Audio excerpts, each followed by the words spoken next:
I know it's not Christmas anymore. So Merry belated Christmas. I don't really do Christmas.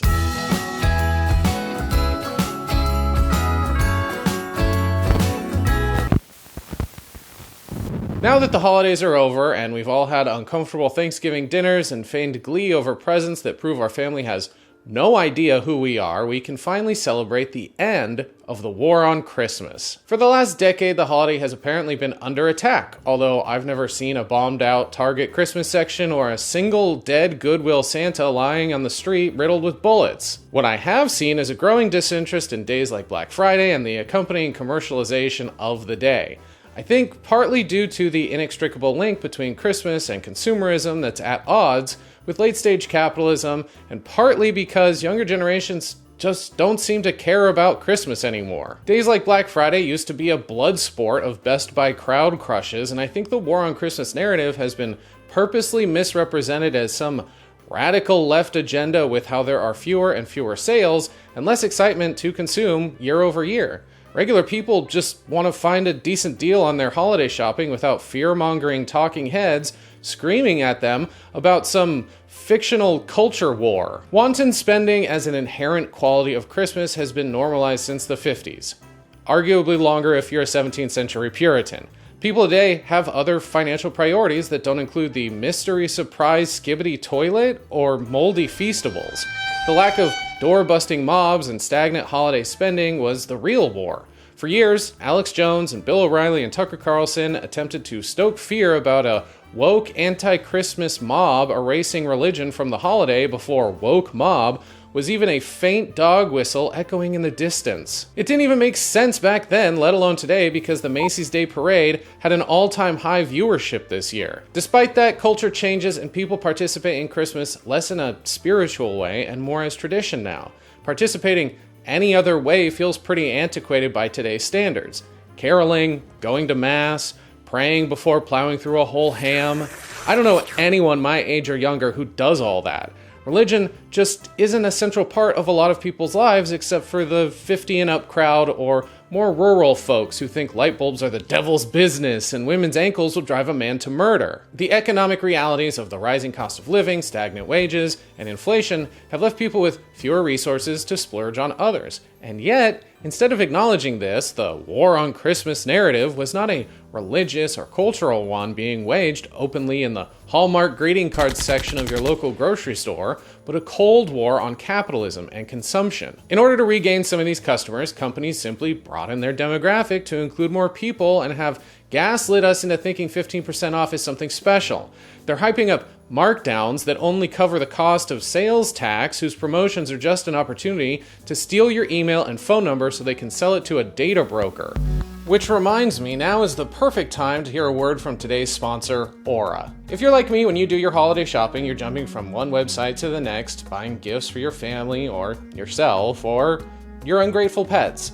But every time you input your personal information and payment details, you're giving that info to companies, and in some cases, data brokers. Data brokers collect, sell, and share your information, and every time they do, they make it easier for scammers to target you. I've been using Aura for the past couple of months and have found dozens of websites I completely forgot I even used that had experienced data breaches. And it's not just personal shopping info that gets leaked. 2.9 billion records were hacked in a national public data breach, including people's full names, addresses, dates of birth, phone numbers, and social security numbers. Using Aura, I've been able to manage old passwords and personal information, ensuring that my data isn't just floating around in the ether waiting to be misused. Aura can protect against financial fraud, preventing people from opening credit cards or loans in your name, and will notify you within minutes and lock your credit file instantly. They also provide antivirus, VPN, and password management services that keeps your browsing history private and secure. With the holidays over, now is honestly the best time to make sure you don't have any personal information at risk of being used to make fraudulent Temu purchases or open a bank loan. Stop leaving yourself vulnerable to data breaches and brokers by going to aura.com/HarlandSpinks to get a 14-day free trial and see if Aura can find any of your personal data exposed online. Thank you to Aura for sponsoring this video. Now back to me.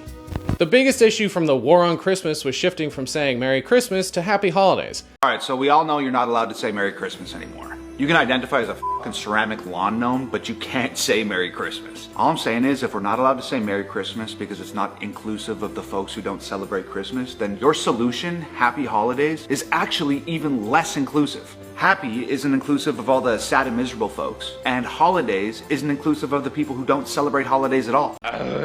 The thing is, Happy Holidays dates back to at least the 1860s, so it wasn't some 21st century anti-Christmas propaganda. It didn't mean that the gays want you to worship Satan back then, and it doesn't today.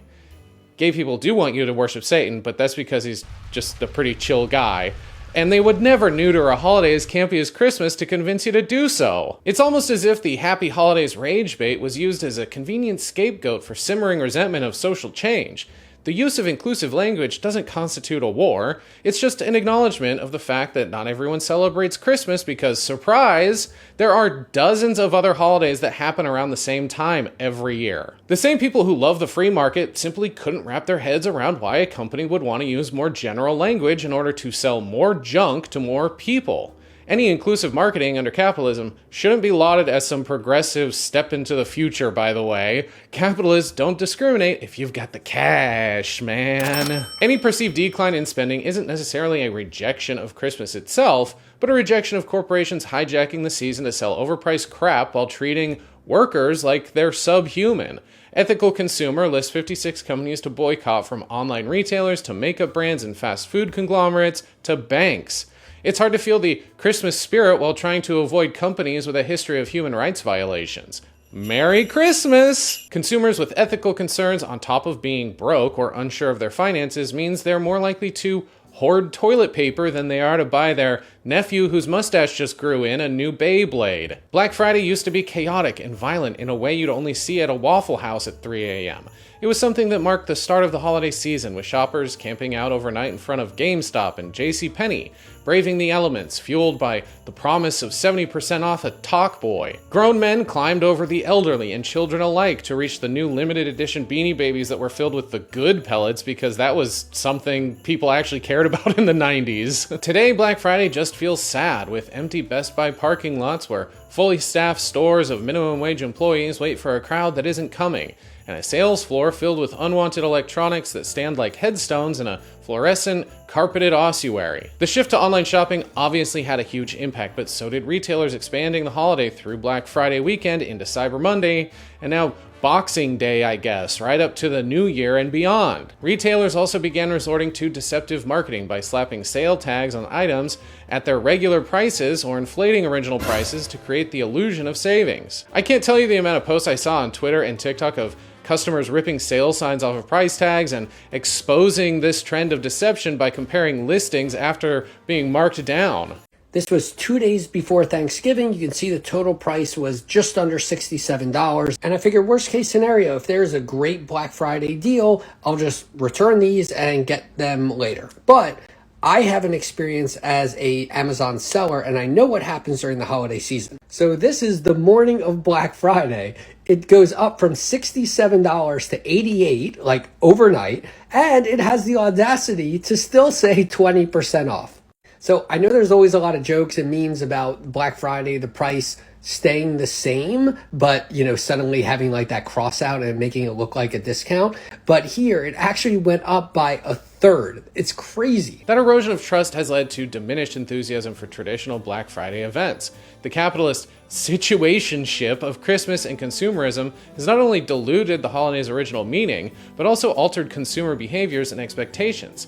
It's all contributed to lower turnouts for events like Black Friday, and based on the turnout for things like the Macy's Day Parade, people are more interested in spending time together, creating a memory, rather than buying each other stuff. The commercialization of Christmas isn't a modern phenomenon either. It's a century-old complaint where even Christian writers like C.S. Lewis lamented it back in the early 20th century in his satirical essay, Xmas and Christmas, a lost chapter from Herodotus. Lewis criticized the split between a spiritually meaningful Christmas and the consumerism of Xmas, where the true spirit of Christmas is buried in the same mass grave as those unsold Atari ET video games. Over a century later, our culture has so deeply tied Christmas to consumption that any attempt to disentangle the two is futile. We like to think of Christmas as a biblically old celebration about charity, family, and religious observance. but it wasn't celebrated universally in the US until the 19th century, and the Puritans outright banned it in colonial America, claiming it had become too indulgent and disconnected from its religious purpose all the way back in 1659. Puritans, who thought they for whom all days are holy can have no holiday, were more worried about sullying the holiest of days by eating one too many game hens for dinner, or whatever, than the most puritanical conservatives today. They would have burned Tucker Carlson at the stake for his blasphemous corporate pandering just to support his early bow tie addiction. The modern association of Christmas with consumerism didn't happen until the early 20th century, with advertisements of Santa Claus brought to you by leaded gasoline and Lysol feminine douches. While religiosity has been on a steady decline, particularly among younger generations, the government and certain religious groups seem more determined than ever to put Christianity back into Christmas. And schools. And the doctor's office, probably. According to Pew Research, the number of Americans identifying as religiously unaffiliated has consistently grown, with Gen Z and millennials leading the trend away from organized religion. Despite that, the US remains predominantly a Christian country, where Christian holidays are deeply ingrained in American life. But you probably already knew that, even if more culturally than spiritually at this point. I know many non-believers, heathens, atheists, commies, who still celebrate it because it's just what you do on December 25th, which makes the supposed war on Christmas even more absurd. You can't argue Christmas is under attack when public schools close for it, cities light up 5-story Christmas trees, and companies use Santa Claus to sell diabetes to children. The irony is that many of these traditions dressed up as holiday cheer are just capitalism masquerading as festivity. The use of Christmas as a tool for profit is by design, from department store Santas of the early 1900s to today's algorithmically targeted Cronenbergian Instagram ads. What the fuck is this? Corporations have worked hard to embed themselves in what should be a time of reflection and connection. And don't get me started on made-up car manufacturer holidays. Lexus's December to Remember, Ford's Get Holiday Ready, Kia's Season of New Traditions, and the Jeep Wrap Up the Year sales event. I would rather get hit by a Jeep than see another one of these ads. Blurring the line between piety and commercialism, however, increases the dissonance between the two. If you're not American, you're not exempt from this. We weren't the only country to mold good tidings to our capitalistic will.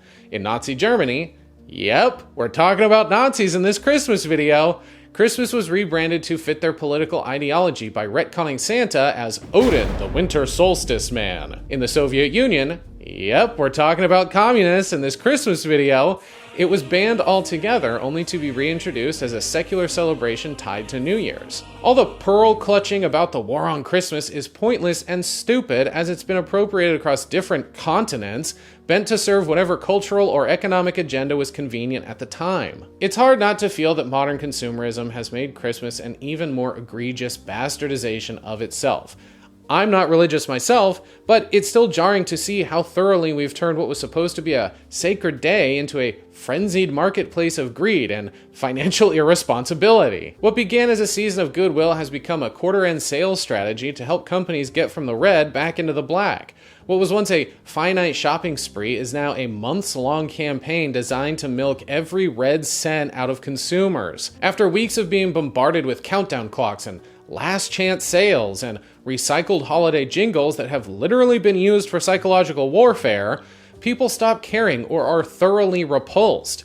It's hard to feel festive about yet another all-caps email screaming about clearance prices that barely scratch 15%. If anything, the so-called war on Christmas was about exhaustion with a system that turns us upside down to shake the money from our pants pockets. It's an annoying symptom of larger economic anxieties and financial insecurity. Extravagant holiday spending in this kind of environment is a luxury few people can afford anymore. Compounding the uncertainty are concerns about the policy direction of Trump's second term, with proposed cuts to Medicare, restructuring of the Department of Education, and tariffs that he's admitted will probably make things worse now that I assume he's Googled what a tariff is. When you're worried about your healthcare or your child's future, skipping the deals on appliances you don't need or toys your kids will outgrow in 6 months is a pretty easy decision. And even if you're not worried about your finances, there's a broader frustration with corporate greed that manifests in the joy and endorsement of multimillionaire CEOs getting gunned down in the street. My opinion on this matter will remain wholly my own, just because of the YouTube algorithm, but free Luigi. People are tired of being sold products they don't need from corporations who exploit their workers while paying an arm and a leg for life-saving services they get denied constantly. They're tired of being manipulated by disingenuous marketing and the relentless pressure to consume that only lines the pockets of the 1% or 0.1%. The commercialization of Christmas has been a foregone conclusion for decades, but now feels like an insult in a world where so many are struggling just to get by.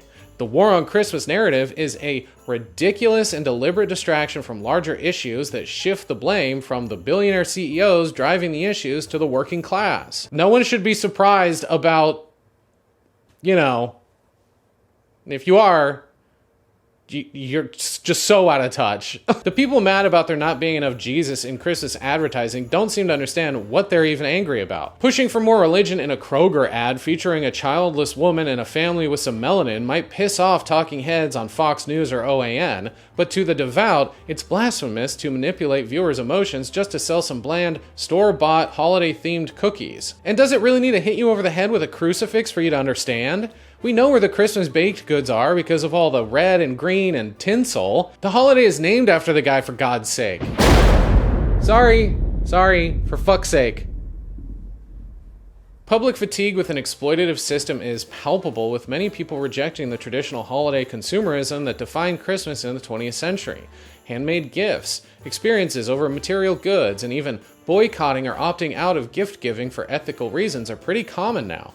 But it's not a sign of a culture abandoning Christmas, per se, but a sign of redefining the day and how to celebrate it in ways that feel meaningful and sustainable on a personal level, not to appear more pious.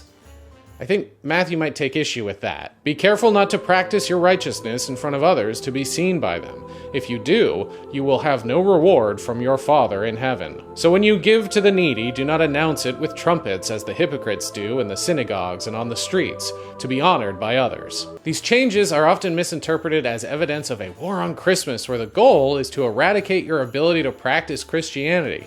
In reality, they reflect the growing economic pressures and cultural exhaustion with a holiday that has been hijacked by consumerism. The transgender commie Islamist boogeyman was created so Alex Jones could scam the most gullible of his audience into buying his brain pills. The war on Christmas was not what it was sold to the public as. It was just that we got tired of feeling obligated to buy stuff with less and less money.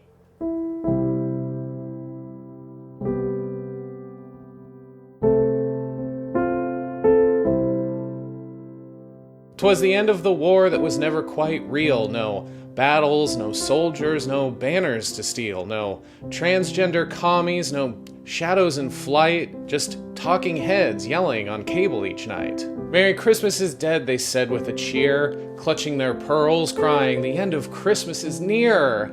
Yet no Santas were murdered, no trees set aflame, just greed spinning stories and shifting the blame. For all the fear-mongering talking heads display, the season was never under siege by the gays.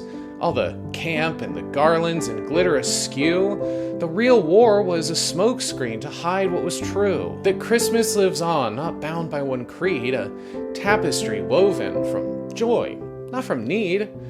And we've wrapped up the holiday, but no need to weep.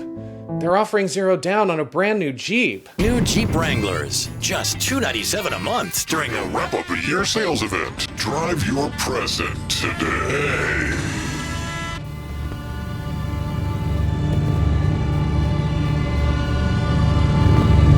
That's the video. Thanks so much for sticking around. If you made it this far, that means you're special. Now make sure you follow the rules of the channel and like, share, comment, and subscribe. I would really appreciate it. It helps the channel out so much. I should have a couple more videos out this month, but I start school as well soon, so that might take up a lot of my time. So I don't know what my release schedule is really going to look like once that happens. I might try and focus on like smaller topics and do shorter videos instead of longer 20+ minute stuff, because I still want to keep doing it, but I'm gonna have a full plate. Thank you again so much for sticking around and supporting the channel. It means a lot to me, and until next time, Merry Christmas to all, and to all a good night or evening or afternoon, whenever you're watching this.